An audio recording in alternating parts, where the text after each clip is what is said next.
being a Muslim, you're young in the religion, and the biggest challenge for me was Ramadan.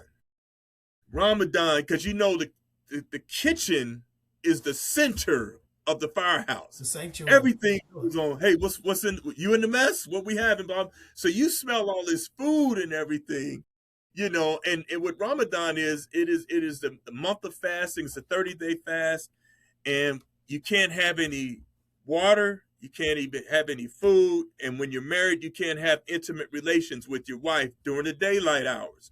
So what I would do, we would prepare in the mornings before the first prayer, because there's 5 daily prayers. We would eat, do your thing, drink plenty of water so you can stay hydrated, and move on. I'm at the 23s one day, and man, we get a fire. And it was like, I'm looking at the clock constantly. Oh man, I'll be able to eat. Boom, fire kicks in. So now I don't have anything to eat, nothing on my stomach, no water. Attention all units. Stand by for special assignment. Responders, Mo Vassar and Don Roper. You are requested to report to the microphone. This is Firehouse Chronicles. Proceed when ready. We used to run, try the flame. Now we just let our coffee slow. You wink like you've got secrets only chaos used to know. And I laugh like I believe you, though your stories grow and grow. We used to run, try the flame.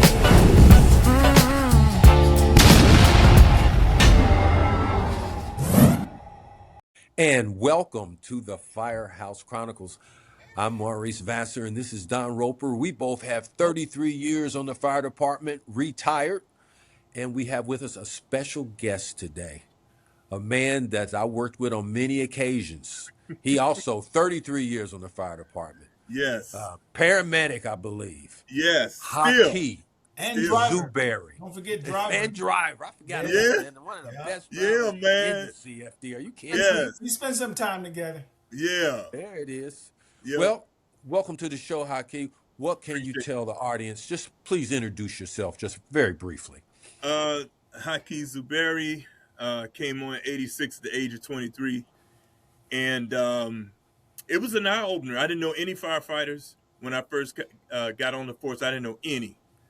And I was playing baseball out of Wichita, Kansas. And I came home from playing baseball, not at the school, but there was a major league baseball sponsored camp. So they had players from all over the nation in Wichita, Kansas. So it was just a summer league. So when I came back home, my mother said, the fire department hiring. And I'm like, what? Fire department? I said, all right, man, I'll just give it a shot. And fortunately enough, when I got there, it was like maybe the last couple of days before the city shut down the hiring, because I didn't have to wait in any line. I remember walking right into City Hall, filling out the little thing, and the rest is history, man. Good deal. So was that like you was trying to be a pro ball player, baseball player? I had a friend of mine. He was a good friend of Tommy Lasorda's. And when they would come into town, he would, bat boy for him. He told me about this league and had it all set up. I was 21 years old. I drove out there by myself, Wichita, Kansas.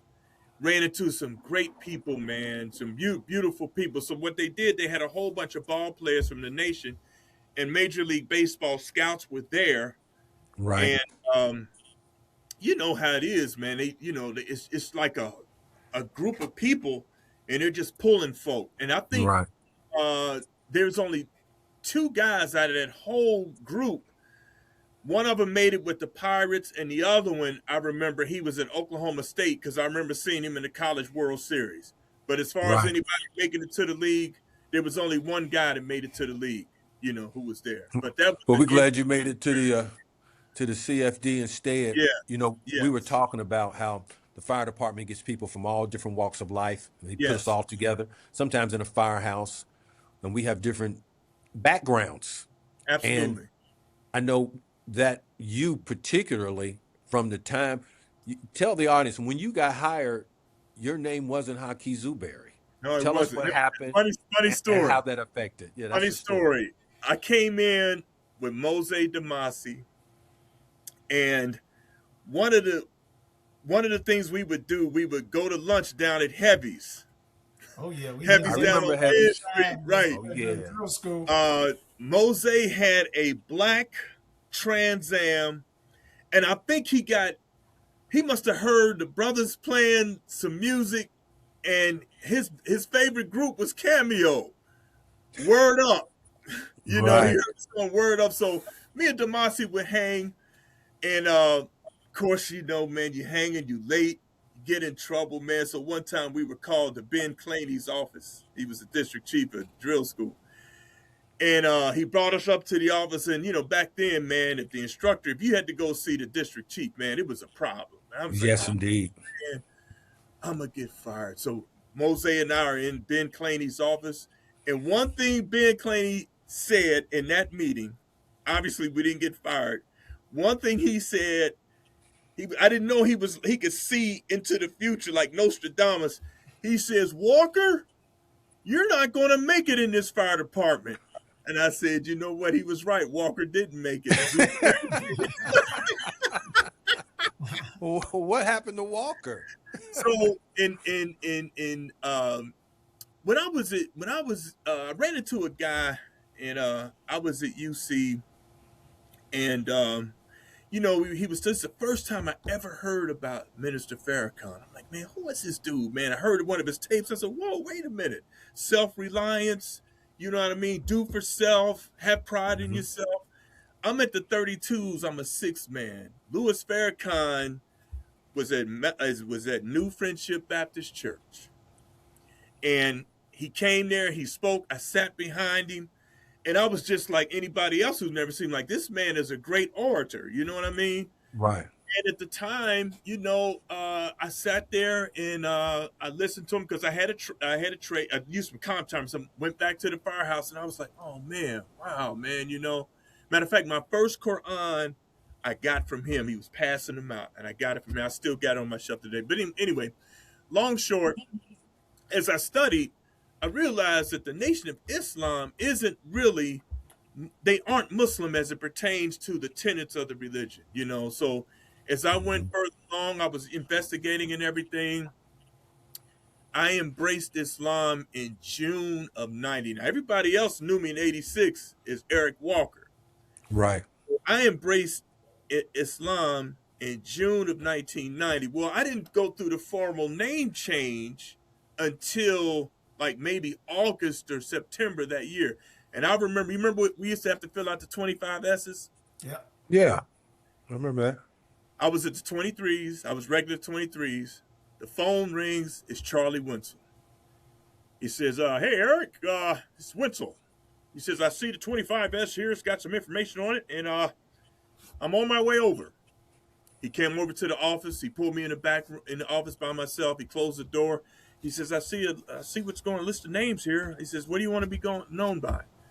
I said, Haki is fine. He says, good deal. Shook my hand and left. Good And that's deal. that's what happened. And let me tell you, it was challenging. Right.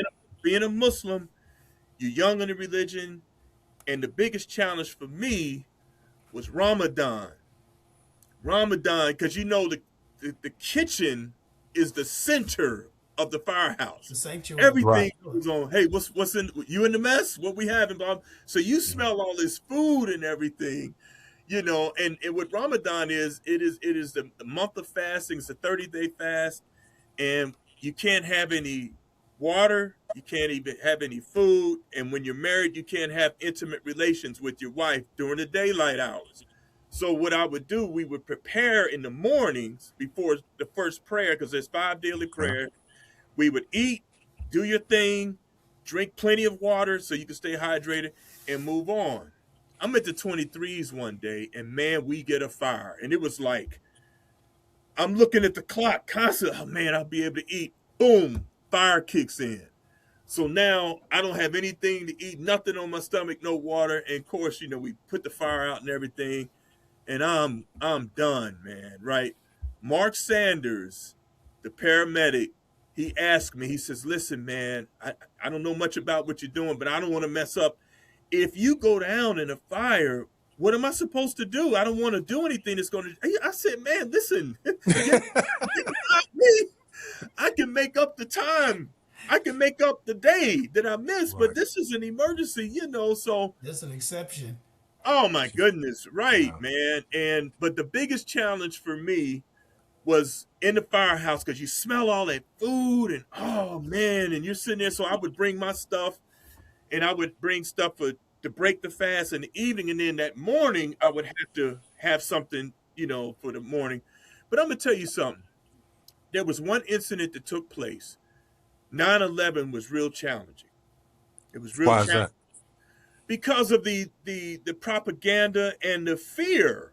They Right. believed Muslims were the ones that destroyed the buildings, and there was all this hatred, Right. Islamophobia, and it came into the firehouse. Uh-huh. So I was in a firehouse one day, and I walked in, and this guy says, "Here comes Bin Laden," Oh boy. and I kind of like, really? Hmm. I'm telling this story. I don't know where I was. Eddie Dudowski overheard me telling somebody what happened. He says, "Wait, whoa, whoa, whoa, whoa, what? What happened?" And I told him the story. He was an assistant chief. He went to a staff meeting and told him what happened. Oh, it was nasty. Eddie Yeah. Dudowski said, "We're not having this." Yeah. And so everybody knew me before Islam, so why am I changed now? You know what I mean? That has Yeah. nothing to do with me. So Eddie Dudowski went to bat for me at a staff meeting No, with the that's our chief. classmate. Yes. Yeah. You know what? And me and Roper, the same thing. It wasn't the same thing, but it was just over the coffee fund. Yep. We didn't want to be in the coffee fund, right? Because we didn't Yeah. drink coffee. Because Right. I didn't drink coffee, he didn't drink coffee. We're like, we're not going to be in it. And they, Right. oh, it's a big deal. So they Yeah. started like coming up with, well, we're going to put your names up on top of the machine. And it was like, it was Silly like a stuff. mob mentality, like a Yeah. posse or something. Yeah. And so they was having a meeting. We were in there while they was saying what they was going to do to Yeah. people that ain't in the coffee fund. And Dadowski stood up, man, Yeah. and he preached the word to these boys about how people got a right to do what they want with their own money. He It goes from actually went to bat for. I didn't even know him, and he that went to comes bat from for. being educated. He's college. Yeah, He's of has course. college educated. We You know what I started. mean? Right. I drank a hot chocolate. I said I don't drink coffee, but I don't see you all having any hot chocolate. If you buy hot chocolate, I'll put it into the house fund. Right. That's what happened to me. I Right. don't know what happened to Mo. So, B. but Eddie and I had history before the fire department. He was my trainer at UC. Dadowski was? That's where I first met Eddie when I was playing Oh, football okay. at UC. So, Okay. but the fact that he stood up and off camera, I'll tell you who the person was. Okay, Who cool. did that? Yeah, off camera. Don't want to slam anybody on camera. No, we're not doing that. We're not doing that. We're too old for that. We ain't Yeah, we doing too that. old for that. But that was my biggest challenge. There were two main incidents. Let me share this with you. There were two impactful incidences that took place when I was in the fire department. I was a 6-man. We had a 4-alarm fire. I never will forget this on Lexington. Mm-hmm. It was the first time I'd ever seen a body that was just totally charred. Oh, It was horrible. Elderly yeah. guy died in the fire. I was a young pup. They say, "Hey, kid, go down there and get the body all bagged up." I'm like, "Man, I'm not going down there. I'm gonna put some tarp on this roof. I'm gonna do that, but I'm not going." But I had to walk past the room and I saw him. The 12s moved up to the 32s. I was a 6-man on truck 12. Okay. Charlie Linhart was a driver at that time. Now, Charlie got a reputation for some other stuff, Yeah. that he's dealing with his bypass and all that stuff. Charlie saw me get off the truck, and he walked over to me, because at the time you could hear the radio traffic. There was a fatality, this, that, and the other. And I was just like, I guess the look on my face and my posture, Charlie Linhart took me behind the 32s, and he talked to me. He has always had a special place in my heart because Okay. he helped me deal with that fatality. You know what I mean? Right. The second thing was I was detailed to the 23s. I was on truck 9. We had a fire on Wayne Street. I got trapped in a building. Now, back then, you would think that you don't go in without your officer. Well, I had Right. it's another name I would tell you off camera. Had a bad reputation. I Uh-huh. went in by myself looking. They said, because he told me, he said, hey, we understand there's a kid in there. I said, okay, well, let's get my gear on and go on in there. I got trapped in the attic. I could hear the guys laddering the because I could hear the saws going. They're starting to cut into the roof. There was a door. You know how it's packed down. There was a door, and I'm calling out. You hear anything? And I'm thinking I hear somebody up the steps. I go up the steps. It was an attic. Just as I got up to the top, they cut a hole in the roof, and boom, the room went up. The room went up, and the only I could see a glimmer, a glare in the window straight ahead. So I crawled toward that window, and there was a picture in the newspaper. You could see the smoke bellowing behind me, and I hang dropped, and I dropped to the roof, the porch roof, and I Right. sat there. And just as I was hanging, the cameras were coming up. The news was coming up, but they filmed me coming out. Fred Boeing still I got a copy of that. And, Really? and the fact that I had to go back into the house to go down the steps, had I not done that, I would have quit. So Oh, yeah, man, I didn't know that. there was some real heavy If you experience. still got that picture, send that to me. I'll Oh include it yeah, in this I so gotta, everybody can see it. I'll send you the video. It's a live video. They showed me my bells going on. They showed me coming out the window, so Okay. I could get that to you. Good. That's the kind of Yeah, stories that we want to hear, isn't it, Don? yeah, Absolutely. man. But Absolutely. but and then with all of the 9/11 things, guys would they wouldn't ask me questions in a group setting. They would kind of pull me aside. And what really concerned me, it started really amping up, getting really nasty. So my wife covers, and if she had to run errands, go to the store, whenever she would call me, I would pause first to see if I hear anything in her voice, like, "Oh man, what's going on?" One time Right. she was visiting me at the firehouse, and they were scream. Somebody screamed as they were going up Montgomery Road, screamed at her, say, "You don't live in America. I mean, you don't live in Iraq or wherever. You live in America. Take that bleep off your head." Good So when God. she get to the firehouse, I looked at her and said, "What happened? What's wrong?" And she told me what's going on, man. I ran out the firehouse. I'm looking up the street because I didn't know whether he was going to double back. Sure. Uh-huh. Man. So, but for the most part, man, the guys have been really understanding. My biggest challenge was finding a place to pray away from the cussing and Right. all that other kind of traffic Because you it's hear. like you said it's 5 times a day that Yes, you five, pray. five So daily how would you prayers. do that? Will you just I know, we have a calendar. You keep up with the times. They Now, come where in a did you certain time. go in the firehouse? Is saying, how did you get away from that? Well, the first thing I did, I had a compass in it, so we faced northeast, right? and I would find a place. The first thing I look for is, okay, where's northeast, and where is it away from a lot of traffic? There were times like in Uh-huh. the threes, I would pray in the back staircase and everything, and different areas, different. If I got detailed somewhere, I would try to go to a quiet spot, where I wouldn't hear all that. The best thing when they started doing cubicles, I was good. You know what Right. I mean? I could How go in my long? cubicle. I have no idea what it involves. How long were your prayers per? About 5 minutes, 5, 7. Sometimes I'd be in the middle of a prayer. We get a run. I'd have to stop, go make the run, and come back and make the prayer up. There's certain times Okay. like the morning prayer. It's a short window. The evening prayer, you pray dusk to dawn. So Okay. dusk is short. So I just try, but in the fire department, It we make crevices you can go allowances. to. I know I've got my brother's daughter is a police officer. She's married to an African, and I Yeah, remember one day I think one of my nieces was having a baby, and he was in her room. She was in the delivery area in the yeah, delivery room, and I walked in on him, and he was praying, yeah, and so yeah. I know a But little I bit. didn't have. I don't know But the the details. guys they've been cool. I had that one incident. Right. And Eddie Dudowski, man, he went right to they had a big staff meeting, And he and stood up for it. Let me ask you this. So looking back with all the years of experience, a young firefighter is coming on. How should and it's really two questions. If you are a Muslim and you're a firefighter joining a They have big one. city fire They have department, one. They have one now on the fire what department. advice do you have for them, and what advice do you have for the people working with them? I mean, how should they, what should they be trying to do when working with someone that is of Islam? Well, the one thing I would tell a Muslim is to continue to practice your religion, practice your faith.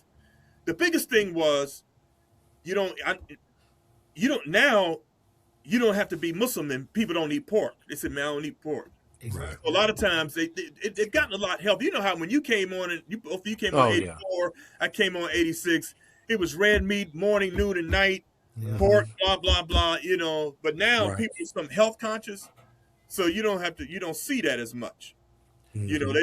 They don't What do is- it. But I would tell a person who was a Muslim to go ahead and continue to practice your faith. Find your place to pray. And the biggest thing is your character. People will see, how some kind of the firehouse can get real raunchy, with Yes, you can. movies, conversations. But when you kind of ease yourself, I remember, I'll give you an example. I was at the Tools one day, Monday morning, off the weekend. So guys are trying to, talk about how their weekends was. And one guy, he said, Haki, do me a favor, man. Go on down the apparatus floor, man. I don't want you to hear none of this. I said, all right, man. Right. He had respect for your. Respect. There you go. Yeah. Respect. That's But one of the beautiful other thing. challenges, I forgot to mention this, Jihad and I took the city to court, federal court, because of our beard.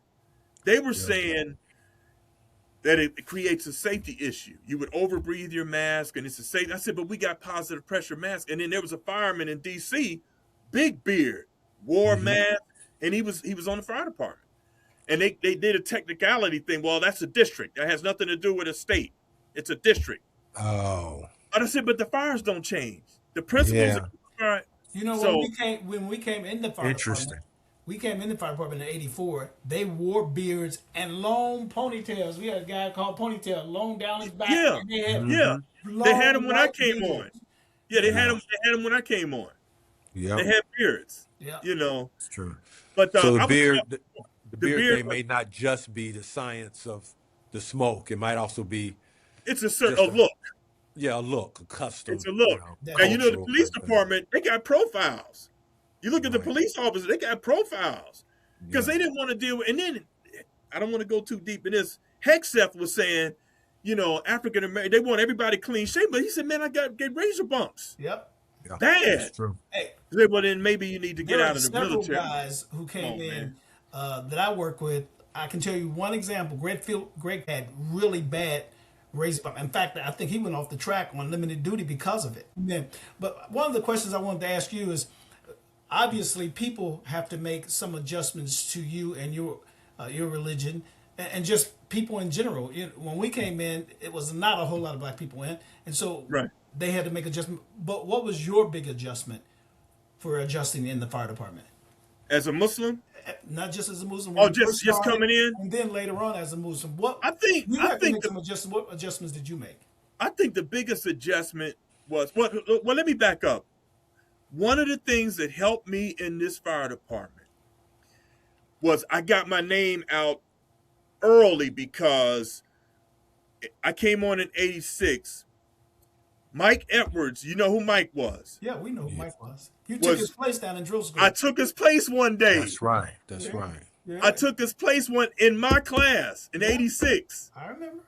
Okay. Unbeknownst to me, Fred Boeing, who was a wise guy, he was a practical joker, was filming it. So Mike Edwards comes back to work the next day. John Hammersmith. Yes. Hey, Mike, got something to show you. Come here. They put the tape in, and Mike was just sitting there saying, oh, man, when did y'all do this? And he says, hey, wait a minute, that ain't me. Who's got my hat on? Who's wearing my glasses? Who's got my riding crop? That's old Walker. Man, I bet that was hilarious.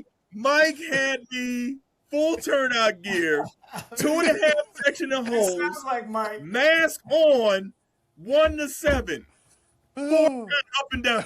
You saying that bell go off? You keep that mask on, Walker.